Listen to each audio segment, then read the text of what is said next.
Welcome, everyone. On behalf of Everlaw, I want to thank everyone for joining us and being here today to discuss this very, very important topic.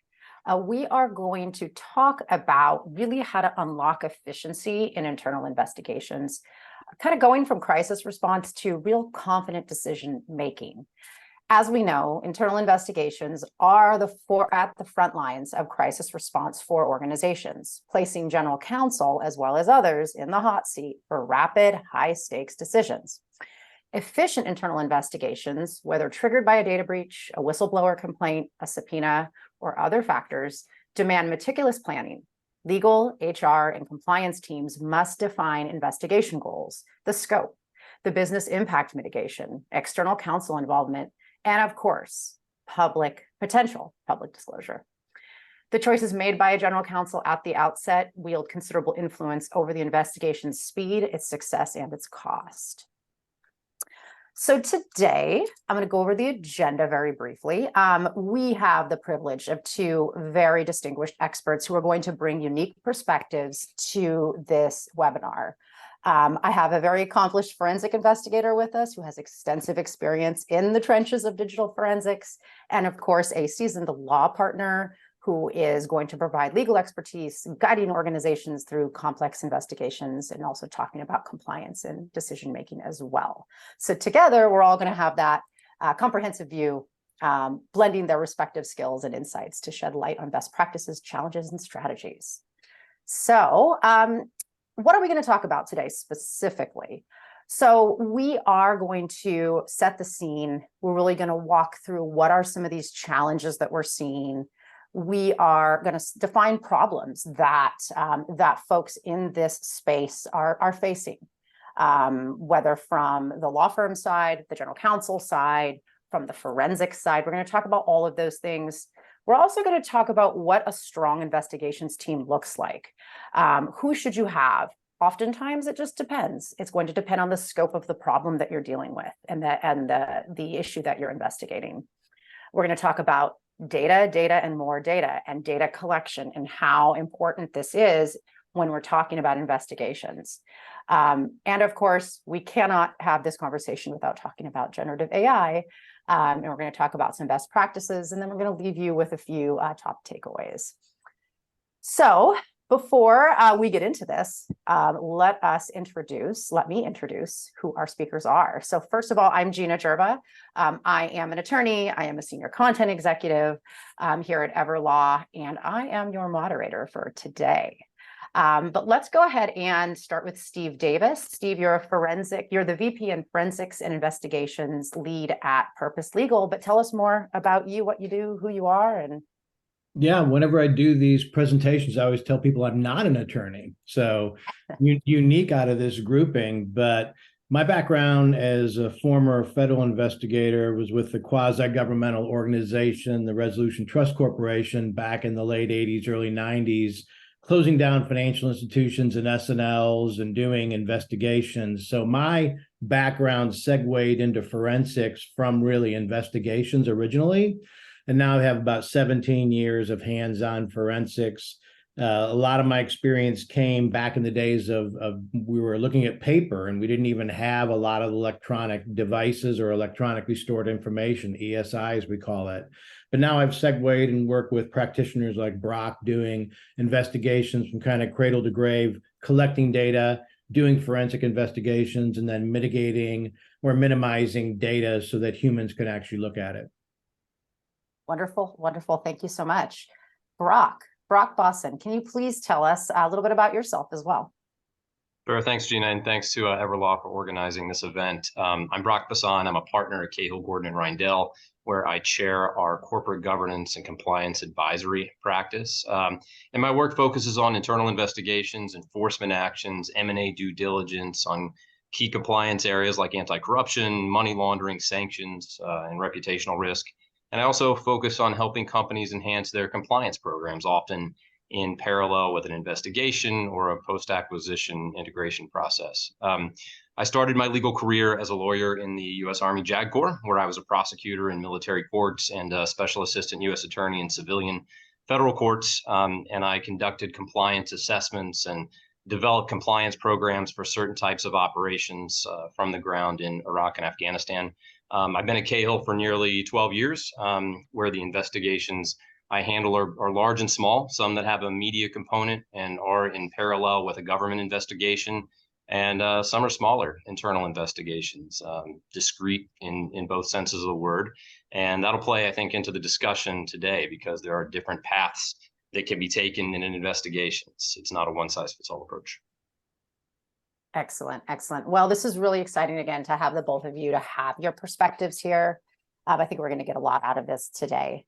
But before we do, let's set the scene. Let's really talk about let's define the scope of the problem, and talk about, when we talk about the purpose of an investigation, really what is it? What are its objectives? And really how to define that. So let's start, Brock, with you and have you discuss a little bit about the purpose of an investigation, like when you really are getting called in on cases like this. Sure. So these can arise from a number of sources. The purpose overall is to identify wrongdoing or identify errors, identify opportunities to enhance controls. As we've all seen, there's never a perfect rollout of a compliance and control program or function. It has to be tested over time, and the issues that come up in investigations expose opportunities for improvement. These things can come up from anything from a government subpoena, interest from a government regulator, internal hotline report, internal audit, things that are investigated or identified during ongoing testing, maybe even something from an investigative journalist. But to me, at the end of the day, an investigation is about business continuity in a way, and how to enhance the operations so that the business can continue, but do so in a compliant way. I'm very much a believer that compliance is compliance is good business, and investigations are a healthy way of achieving that. Absolutely. And I think that answers my next question, which was for you, which is going to be, how do you really define success in these type of investigations? Also, they're all very different and unique and individual, but if you could sum up how you would define success, what would you say? Yeah, well, I think that it's a very important point, and it's something that should not be overlooked at the beginning of an investigation, which is to identify the objectives. And that's advantageous for a lot of reasons. Number one is it drives efficiency for the client, because that way you don't have kind of scope creep investigation. You don't have a meandering investigation. You should be very thoughtful and deliberate at the beginning as to what your investigative objectives are. And that can evolve. Those can be modified during the course of the investigation based on where the facts take you. But again, that should be a deliberate process if there are going to be changes to the objectives. And the other thing that I think is important about that at the front end is it's critical, if there's ever scrutiny of an investigation later, that someone has reviewed whether those objectives have been achieved, and someone's accountable for seeing whether those objectives have been achieved. I think that's just all part of the good health and integrity of an investigation. So we'll get into this, but that is a key element of the work plan. Mm-hmm. That's the piece about scrutiny, particularly, is important. Yeah, if you do get scrutinized later or have any scrutiny, making sure that you have those objectives defined and at the outset is key. Steve, let's ask you too. I mean, you're coming at this from, an investigation, really digging into that data on the technical side. Tell me a little bit about, what you see as really what you're brought in, the purpose of the investigation on your end, and then like how you define that success too. Yeah, I think of it kind of like a math problem or a stats problem where I come in with a theorem. So either we're trying to prove something or disprove something. And you usually maybe they feed you the answer, maybe they don't feed you the answer, and they give you some of the variables or constants or factors that are involved. And then it's kind of like a puzzle, and maybe that's sophomoric, but I think it's a matter of putting together the pieces, and you need to underwrite what you need to get there. I think Brock said it more eloquently. I always make the joke about, my wife says, how long does it take to get there? And I always ask her, where are we going? Mm-hmm. Because once you know where you're going, and once you have a work plan and you define, I think Brock's point on that you have to define so that you don't have the scope creep, and you don't have spend to budget.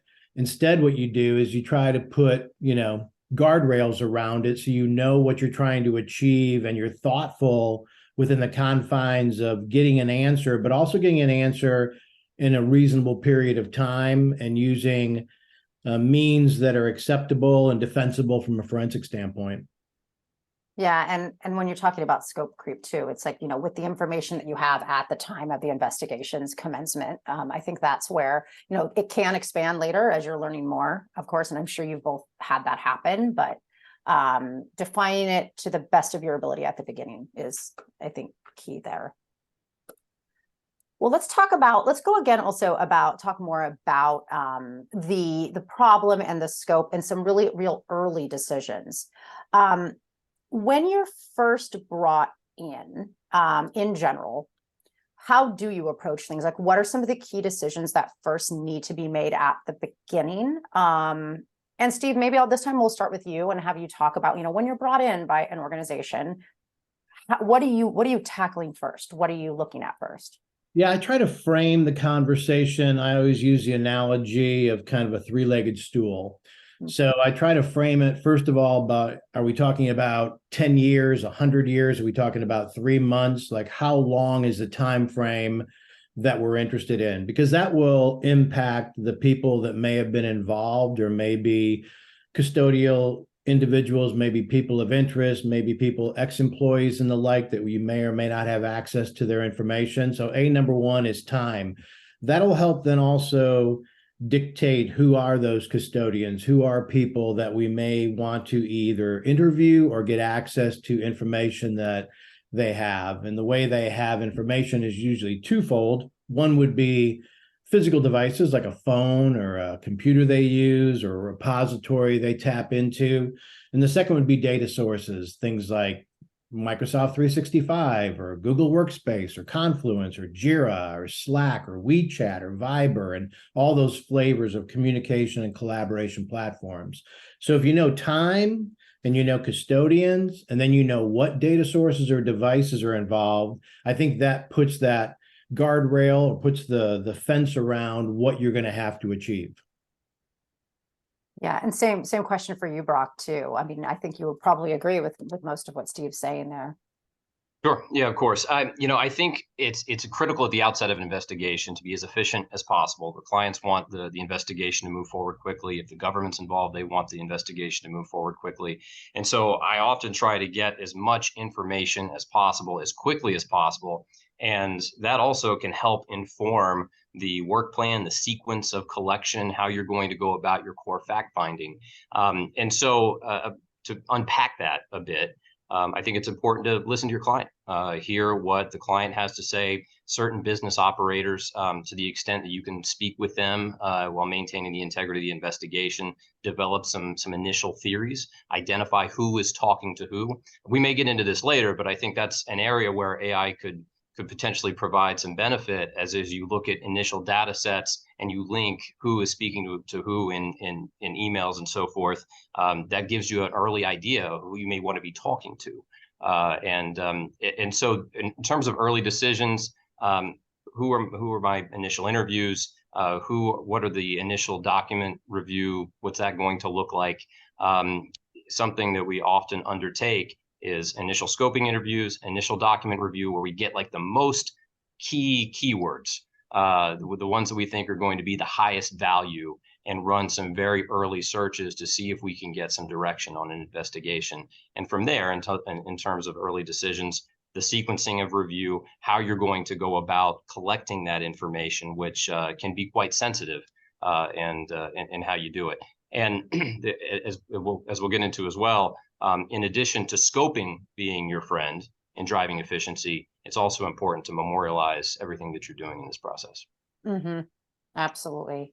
Absolutely. And I guess my next question is there anything in this process that if you could, you're giving advice or not advice, but you're giving tips to people that are listening today. Nothing is legal advice that we're giving today. But is there anything that's overlooked or underestimated as you're going through this? Steve, let me ask you that question. Yeah, I think that's I use the joke about, back in the day, a lawyer would call me and say, hey, I have 5 gigs of data that I need you to look at. And I'd be like, do you? I mean, maybe you do, and maybe you don't. Maybe there's a lot more there. So we think of two things, and Brock and I had chatted about this previously, and that's both residency of data and then redundancy of data. So residency of data is where are the dead bodies buried? Is it email? Is it collaboration platforms? Is it hard copy documents? Is it pictures? Is it structured databases? So first thing we have to do is identify where things live. And then I think one of those gotchas or one of those items that you really need to be careful about is this concept of redundancy. So redundancy is a fancy word for kind of backups or syncs that can exist. But I had one case where we were collecting hundreds and hundreds of phones from different individuals on a large tort matter.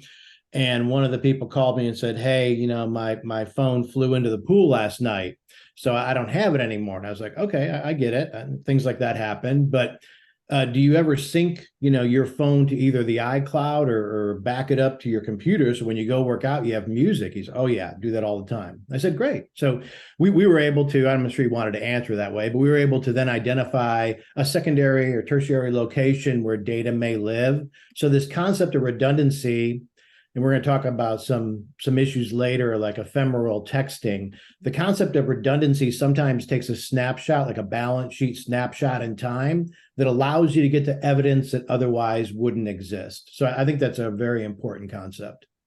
Exactly. I Yeah. think that's right. It goes sorry. beyond email, as Steve is saying. 10 years ago when we would do investigations, when we do custodial interviews, and if there was a person of interest in an investigation or a key witness, you would want to see what types of documents they have, so you knew the universe of what you could take a look at.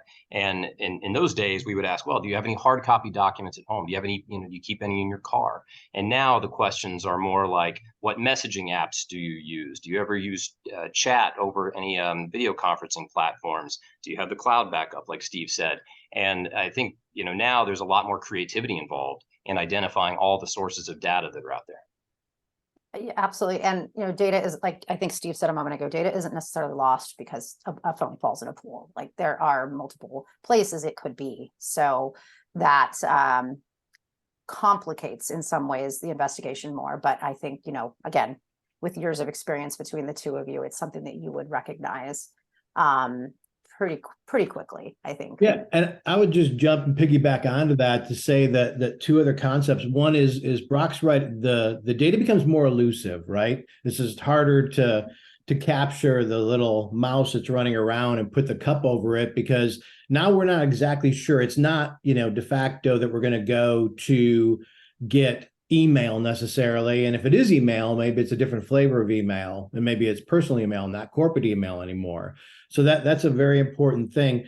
Also data sizes are overwhelming. Remember, 10, 20 years ago, we talked about big data. Well, that's a joke. I mean, now it's, the ideas of terabytes, and now it's petabytes and beyond that we're dealing with. I mean, literally my first computer was 20 meg, and all my daughters have got 4 and 5 terabyte backups. And so, the practical application, the practical implication to a client is that's a whole lot of money for a practitioner like Brock to look at, or even to host it in a platform or ingest it. So we have to be very mindful and thoughtful, and we have to understand the tools and techniques that are out there, so we don't just get who moved the cheese, that mound of cheese. We've got to mitigate and minimize and hone in, and I think that's where the pre-planning really comes in.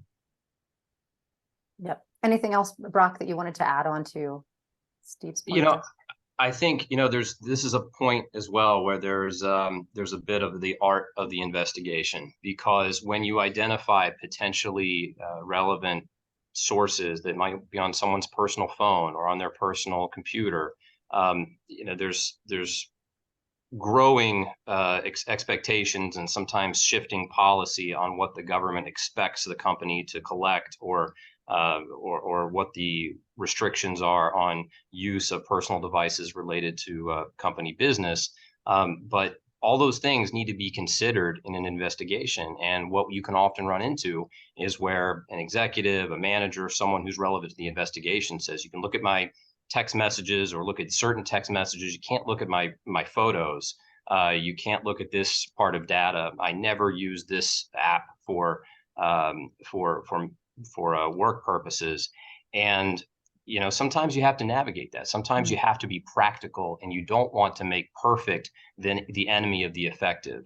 And DOJ will often, and the SEC will expect bring your own device policies to be consistently applied, and there can always be scrutiny over what you collected, what you didn't collect. But at the end of the day, there has to be a risk-based decision made about if we didn't make some compromises in certain scenarios, we wouldn't have any data at all. And so I think that's a focus, is what is going to make the investigation most effective, given what limitations may arise in gathering information. And that, again, comes back to the point of memorializing. You may need to explain someday why you collected certain information, why you didn't, and how you navigated that. And with the example you gave, of the person who doesn't want you looking at their personal photos, but it could be something that there could be data in there that you need. I mean, how do you go about explaining that to a very resistant individual? Do you have any advice on that? Yeah. So I'll take a step back to scoping as well. So I mentioned earlier how we might, in our investigations, run some preliminary searches for scoping, getting a lay of the land. Sometimes the keywords that you might include are text me. You might name a messaging app to see if there's any indication of people taking things offline to one of those apps that would give you a direction. And if you have something like that, of course you have, I think, a pretty obvious flag that that's something that you would need to take a look at in some scenarios. But I think that in many cases, executives, employees understand that they are expected to cooperate with an investigation, and there are personal imperatives and considerations as well. But I think that transparency with the investigative process, talking through the investigations and the company's need to look at that material, and finding a solution to where they can be comfortable. Sometimes that involves having someone from our firm sit down with them and look at their contacts and see which contacts could potentially be relevant, maybe do some spot checking of the ones that they say are not relevant to ensure that it indeed does not involve company business. There's a lot of creativity to this, and there's no one size fits all approach. But it's, as I said, a risk-based way of finding a path that stays effective, keeps people comfortable where that's necessary, and withstands scrutiny. Well, let's talk about a little bit more on just the beginning phases, the pre-investigation or the preliminary stages of this investigation, and then we'll start moving on into the real, I think, meat and potatoes of this. But I'd like to talk about building a strong investigations team. And what does a good investigation team look like? In many scenarios, it's going to look like having at least the two of you representative there. But I'd like to hear more. And I think the answer to this is it's going to depend. I think we talked about this in one of our pre-planning calls. A lot of this is it depends. But I'd like to, Steve, from your point of view, what does a good investigation, team look like, especially when it involves a lot of complex data? Yeah, I was thinking earlier of an adjunct question, which is, why do you retain a Brock or why do you retain a Steve? And I think sometimes it's because we speak multi-languages, not languages, necessarily like Spanish or Portuguese and English and all that, but rather we have to be able to speak IT, we have to be able to speak forensics, we have to be able to speak legal, and then we also have to be able to speak IT directly with their stakeholders, so the business people. So there's a lot of people that have an interest in an investigation, and they have differing levels and layers of expertise. So you've got to be able to speak up and down the path, and you have to be able to do it in an authentic way. I think independence and objectivity obviously strike me. I would serve zero purpose from a matter of providing legal advice, so I'm no benefit there. But I think Brock would probably agree that certain lawyers probably don't have the ability to talk bit by bit forensic imaging and structured database extraction. So I think it takes kind of the village. It takes several people of different disciplines. And I think when you're building a team, it's the old, fox in the hen house. I think you want to steer clear of custodians and companies kind of collecting their own stuff. Obviously, there's big companies out there that I work with that have a staff of people like me employed, and there's nothing wrong with them doing that work and collecting it. But when we're dealing with investigations, whether it's a shadow investigation or government investigation, many times it's important to bring in a third-party objective observer who can also then validate, authenticate, and testify down the road. So I think you need to be thoughtful. And also, how big is this problem? Are we fighting over, $100,000? Are we fighting over the existence of the company? And in those cases, that may also indicate how you go about building your team. Yep. And Brock, that same question for you. I mean, when we're talking about the challenges for, and strategies for having an effective team, we're talking, I know we're involving legal, there's HR involved, compliance can be involved, external investigators are involved. But anything else to add on to that?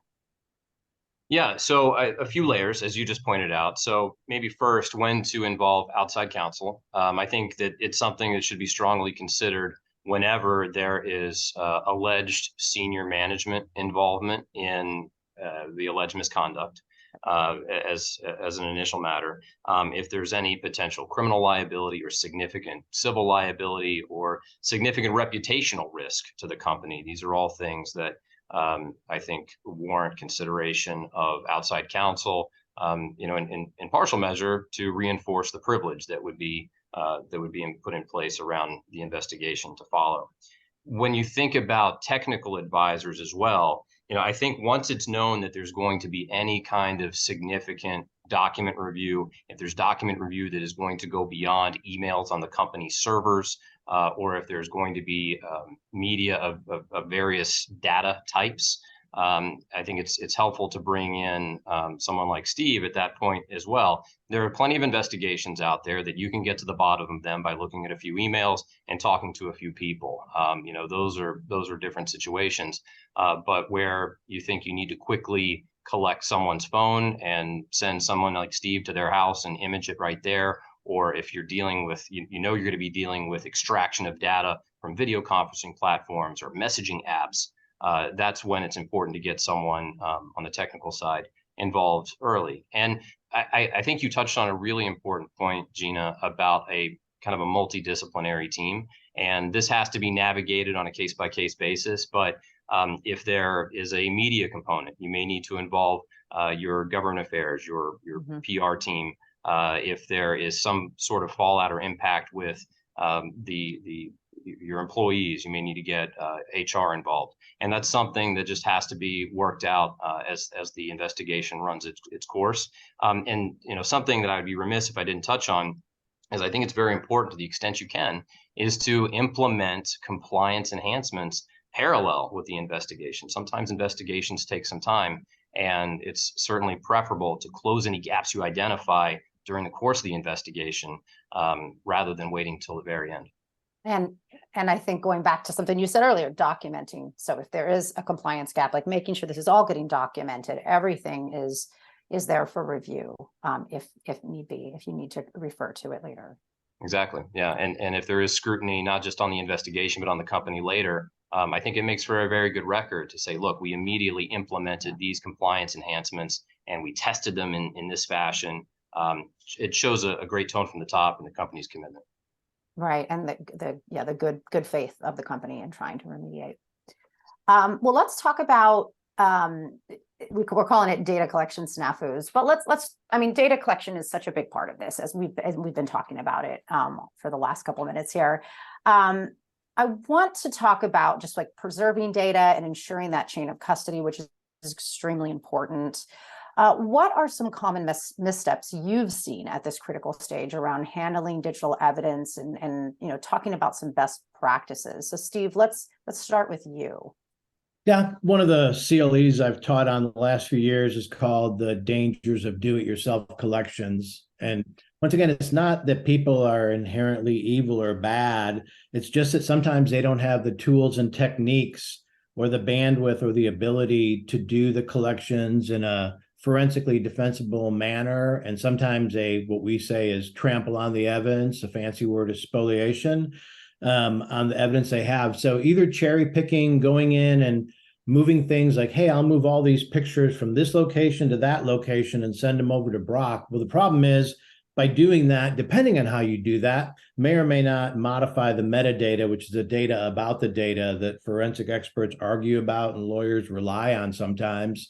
So we need to have a plan. We need to have a defensible way to do it. We need to have this contemporaneous recordation of what we do. So all the acquisition forms, all the chain of custody documents all go to our internal blog so that, down the road, a year, 2 years, 7 years later, when we're arguing about the process, we understand what was done, how it was done, was it defensible, did it match on a hash value basis, which is a mathematical way to ensure that the data going into the machine is the same as the data coming out of the machine.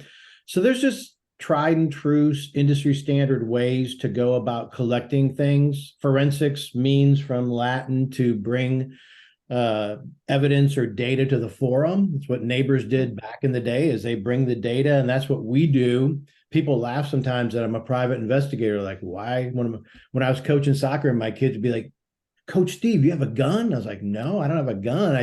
I bring evidence to court. And so I'm a forensic guy, but I have to be a licensed private investigator in many of the states, including like New York and Texas and Michigan, South Carolina, Illinois, require you to do so that you can be independent, but also that you're taught how to do your job and make it defensible and make sure it is black and white and not just gray. Yep. Brock, same question for you. So,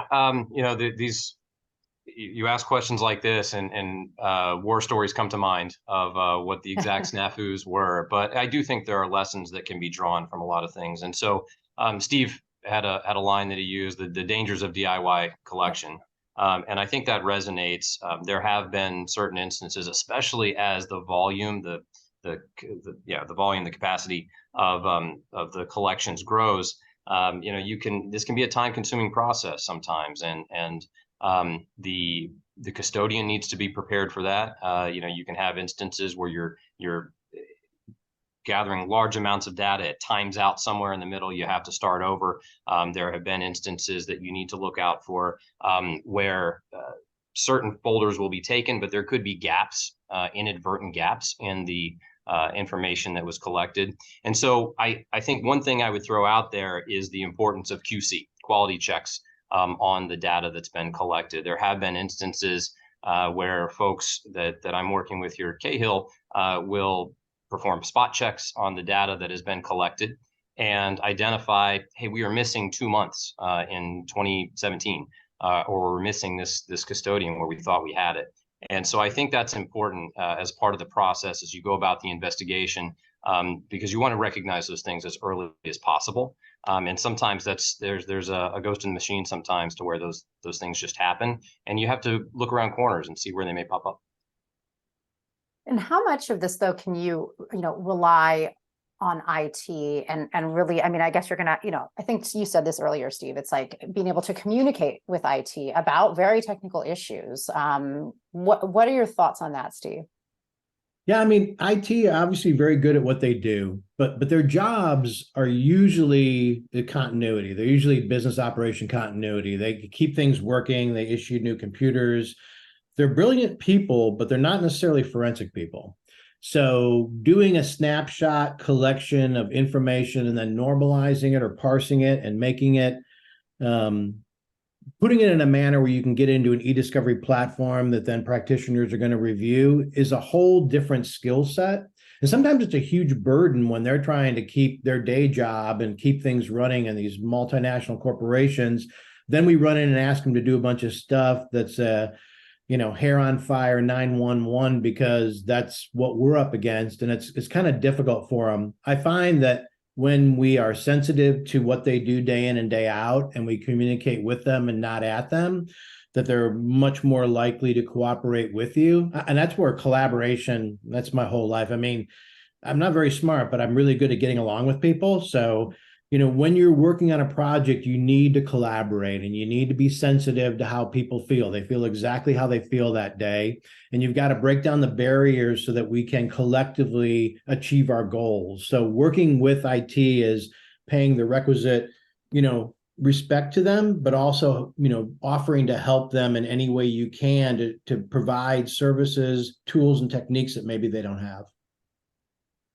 Yep, obviously IT plays a very, very big role, as you said. But their objective is running the business versus what you are all doing. So we love our IT people, but that's, I think, the difference here in the scope of what they're doing.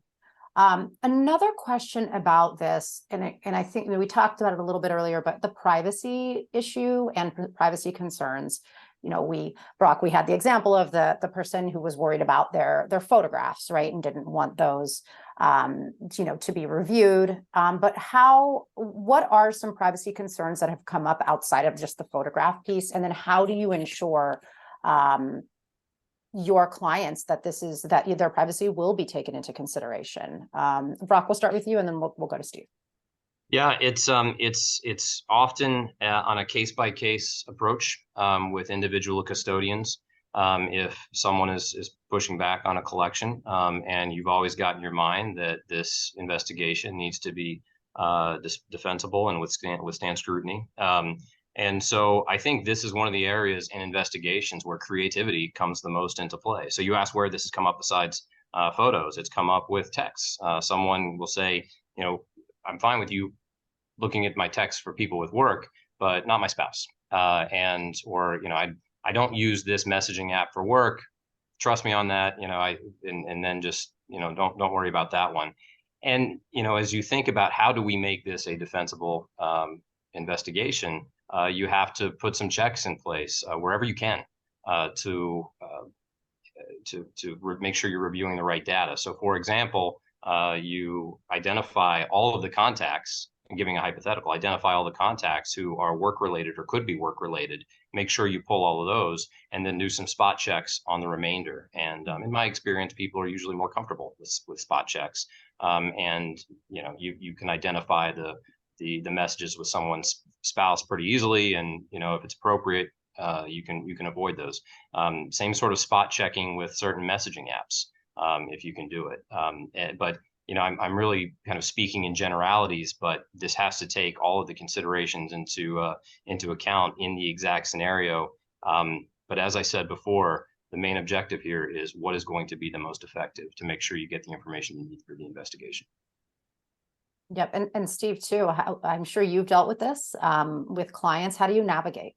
Just every case. Yeah, I mean, a day doesn't go by where I don't have coffee or I don't discuss privacy concerns with clients. And it's real. It's legit and it's fair. I mean, I have 3 daughters. I have a wife, and I'm very concerned about their privacy and their devices and their data sources, and whether it's pictures or whether it's behavioral attributes or whether it's content or text messages or whatever. I mean, people have a right to privacy.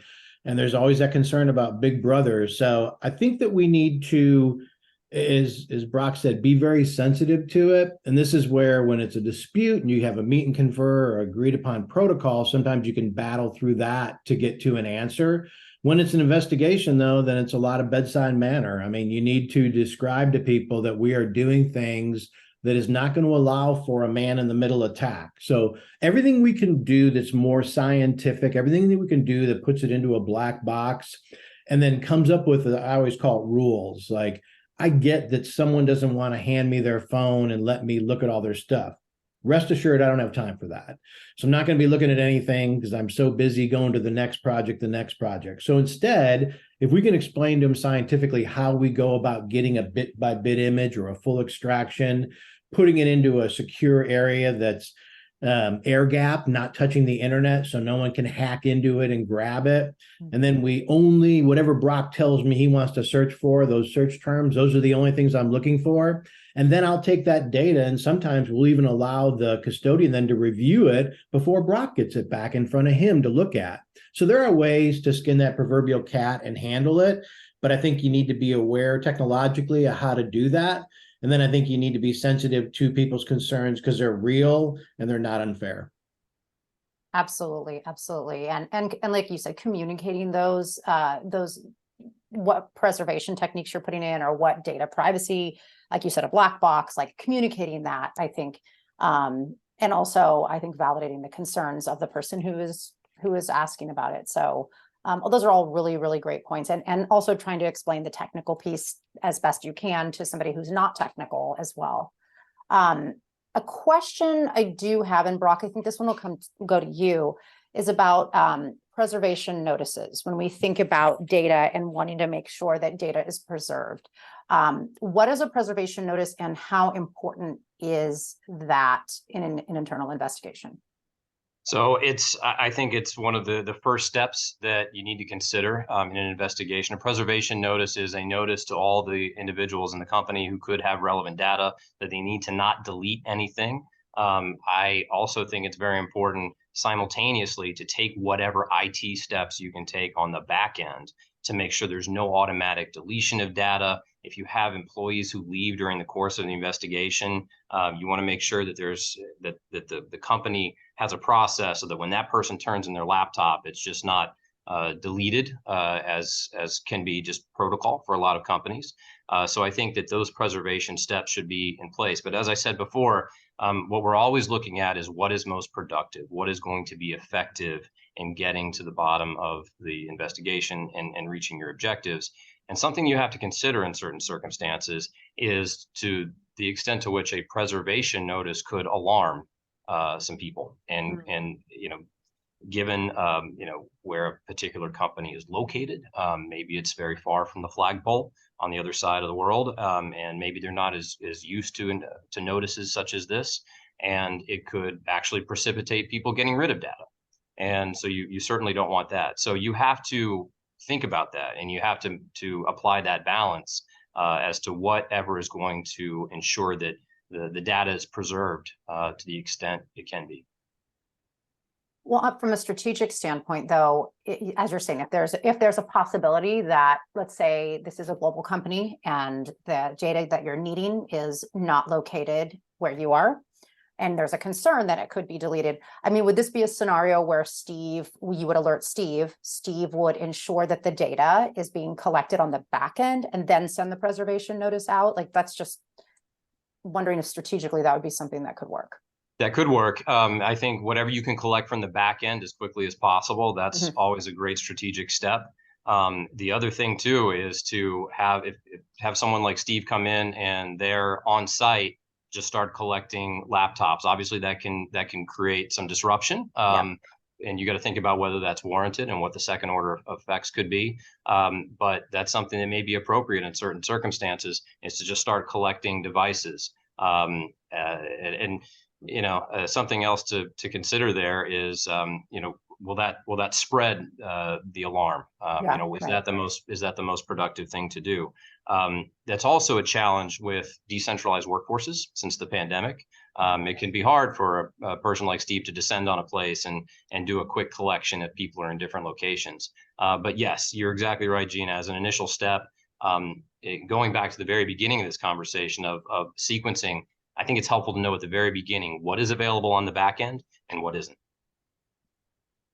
I would add one thing, as whenever I'm brought into situations, this kind of follows a continuum from policy to programmatic. So the better companies do a job of having a policy in place, just like bring your own device to work or computers that are sitting at people's homes, when people are put on notice that, hey, when we have a dispute, I'm going to need to get a bit by bit image of your computer. I'm going to need to get a physical extraction from your phone. Can you please sign off on that? And they do, and you have that policy in place.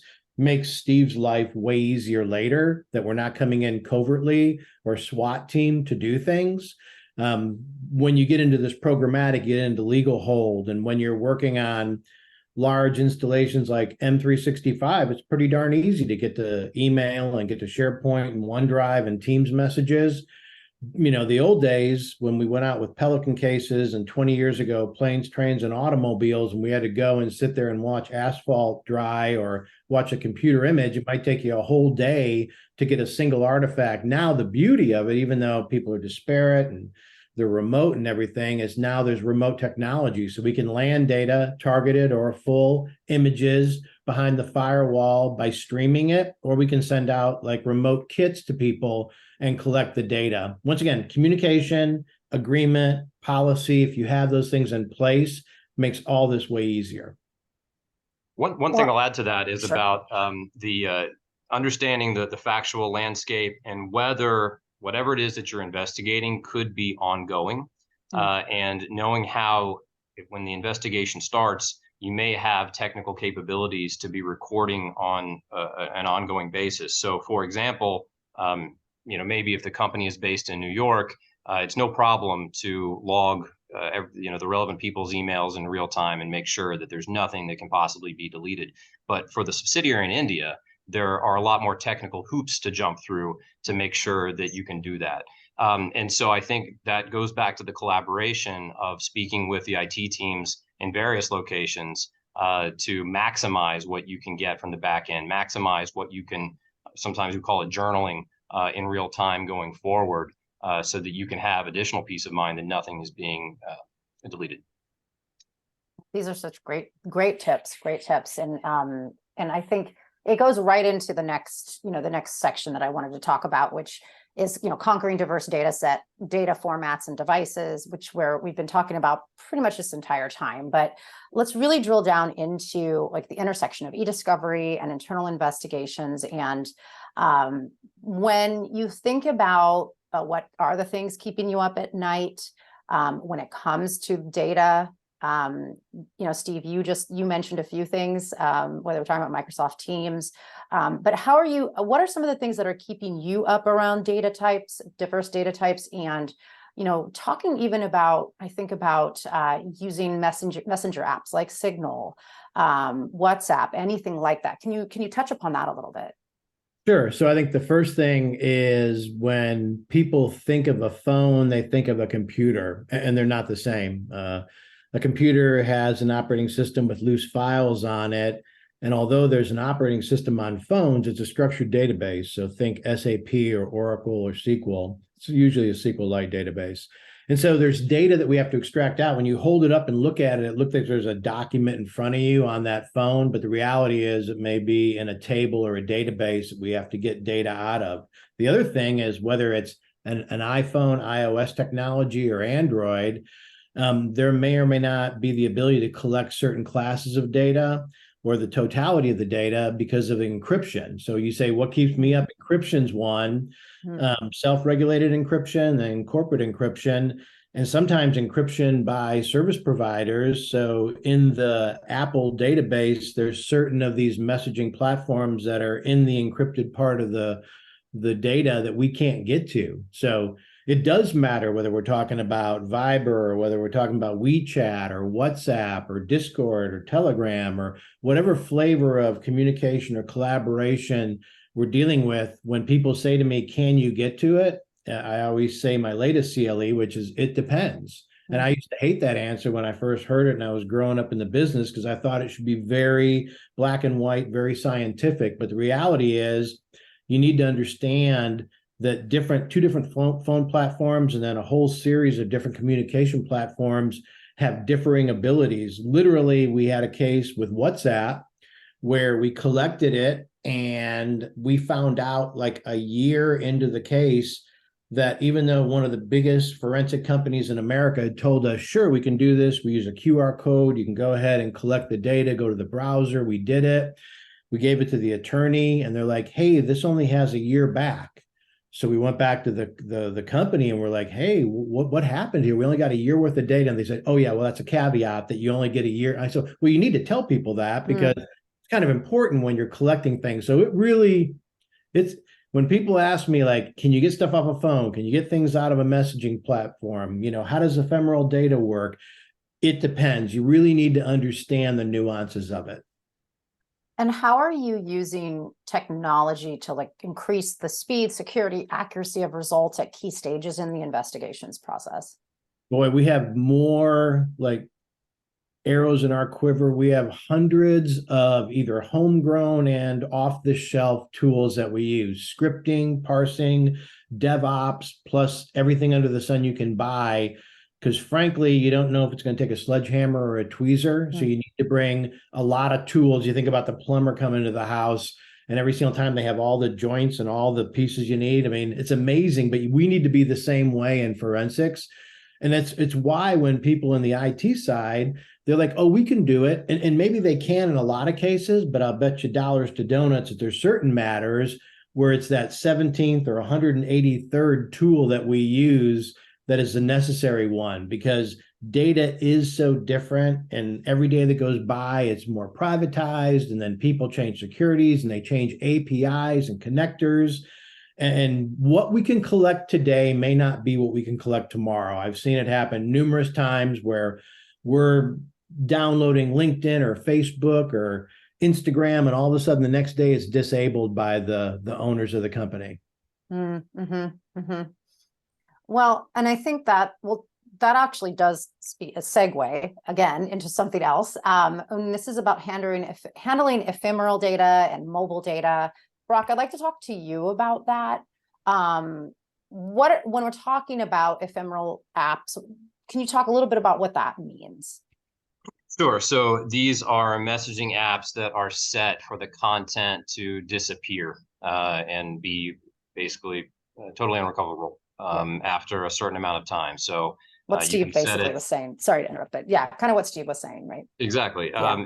But this obviously presents a challenge. You asked what keeps investigators up at night. It's the potential to lose evidence that can't be recovered or is very difficult to retrace. And so I think these present particular challenges for investigators, not just identifying the apps that someone uses and making sure that you know where to look, but your ability to get this material in time. Now, something that is often relevant here is what the company's policies are related to ephemeral messaging. More and more companies are developing tight controls and procedures around when ephemeral messaging may be used, if at all, related to company business. And insofar as you are looking to draw conclusions in an investigation, that's something important to compare against. The only thing else I'll add on this is that this is just another item to where it's very important at the outset of an investigation to identify all of the relevant data, whether it's through custodial interviews, whether it's just through your experience having looked around this corner before as to what types of material may be out there. But ephemeral messaging needs to be top of mind for collection. Yeah, and also what you were saying about documenting process, like document, what was collected, what was not collected, why. So again, if this comes back later, you're able to back that up. So I think that's really important points.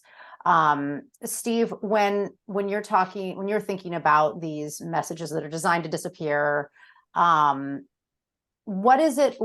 What is it that you see that's the biggest problem? Is it that the company doesn't have a policy in place? Like, what do you see as the biggest challenge around that for an investigation?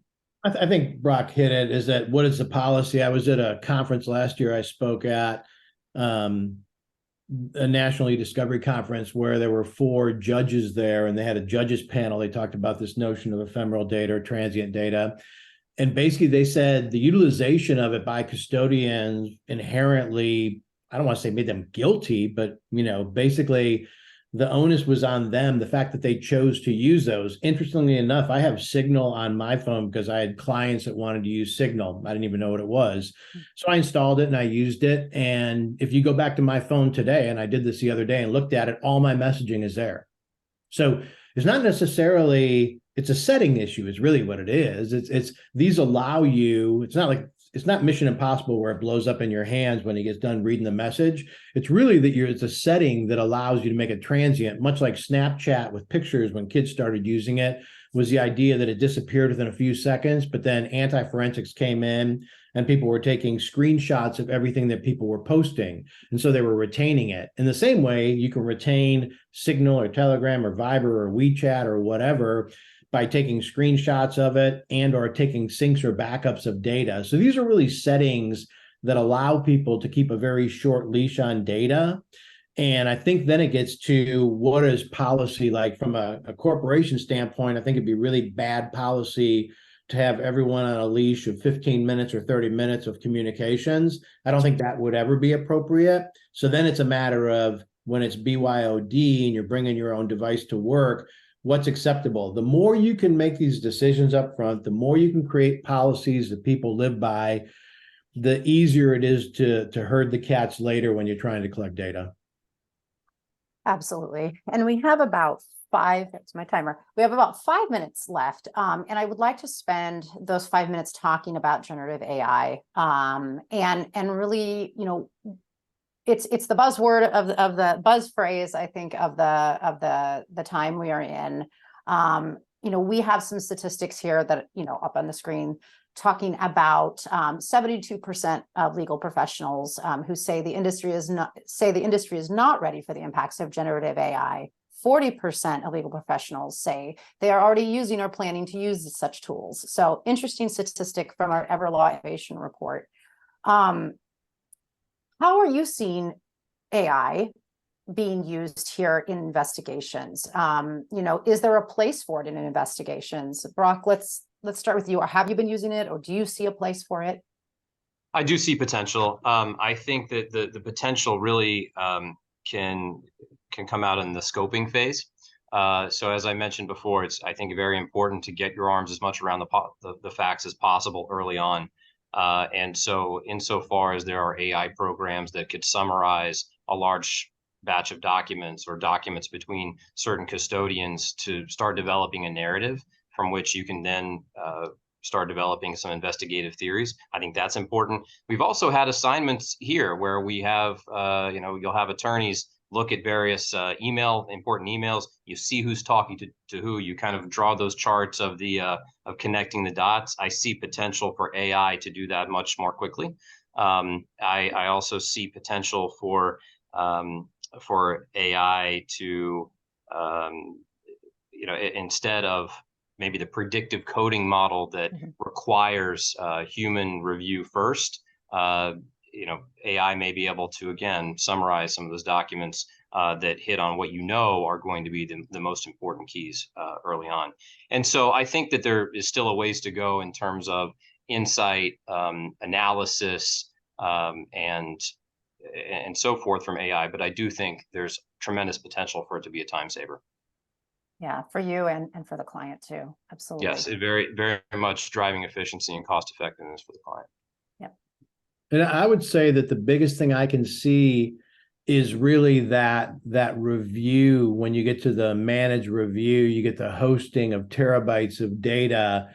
And you think about, for a while, what we did is we had practitioners, lawyers looking at it, and then they started using temporary lawyers because the price point was lower. And then they decided to go overseas because they thought the price point might be there. I think AI, as it relates to getting to the goal line faster in terms of data. So the same way that TAR, technology assisted review, came out, and continuous active learning, I think this is the next level, is AI that can get you to the data faster. I think that's the key. And I'm not saying I can do it, but I know there's lots of people out there that are developing tools and techniques that companies that are e-discovery platforms and review platforms will eventually adopt. Because I think the idea is, if you can review only 2% or 7% or 12% of the corpus of data, that's the key, versus having humans having to go through 50 to 70 to 80% of the data that's sitting there.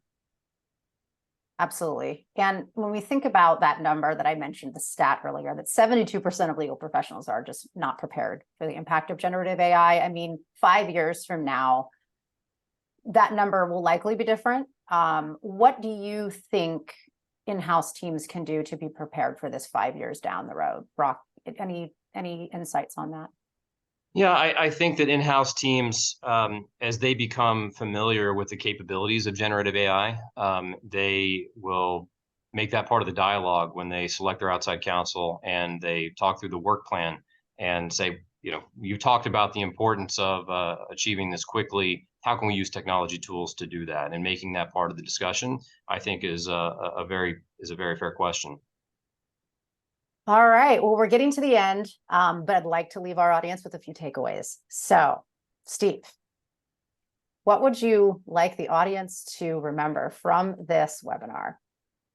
I always say, the old joke was, when you have the facts on your side, argue facts. When you have the the law on your side, argue law. And when you have neither on your side, we used to say lawyers just argued, but now what they do is they really argue about process. And so I think, if there's anything that's a takeaway, I think a thoughtful, informed process. I think if you sit down with people, and it doesn't have to be a Steve or a Brock, but people like them that can help guide you with putting that fence around the field so it is finite. And then I think the other thing, when you talked about generative AI utilization, is be open to new tools and techniques, whether it's TAR, continuous active learning, or whether it's a new phone program that you can push out, or an agent you push out across a computer to collect data.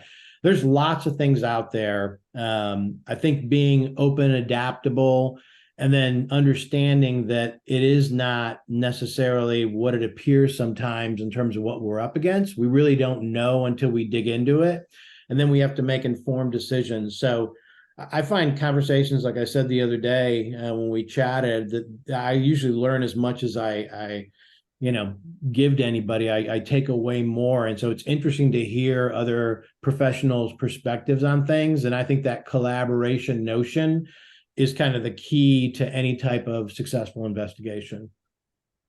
Yep, absolutely. Absolutely. Well, Brock, I'm going to give you the last word. Great. Well, as we were going, I jotted down, consistent with the slide, 5 key takeaways. So one, I think it's very important to have a deliberate work plan where you have very well thought out objectives, and any changes to those should be deliberate too. Second, scoping is your friend in an investigation. And so I think that dovetails with what we were talking about of the potential for AI and ways to accelerate that. 3 is to be ready for data collection and readability snafus, whether it's data that may come up in another language that you need to be able to search, or format issues. If it's a type of document that you don't have the software to open, you should be able to look around those corners to make sure that the investigation isn't delayed. 4, as we talked about, memorialize the process. And then last, maybe this is too lawyerly to offer a caveat at the end, but there's no one size fits all approach to an investigation. There are risk-based decisions along the way. There are practical decisions along the way. And at the end of the day, you just need to keep your eyes on what is going to be the most effective to meet your objectives. Well said. Well said. Well, thank you both. I really, it's been my pleasure to chat with you about corporate investigations, internal investigations, and walk through this with you. So thank you both for your time, Brock and Steve. This was great. And thank you to the audience for joining us. If you have any further questions for us, please, our email addresses are up here. You can send us a message. And if not, thank you so much, and enjoy the rest of your day.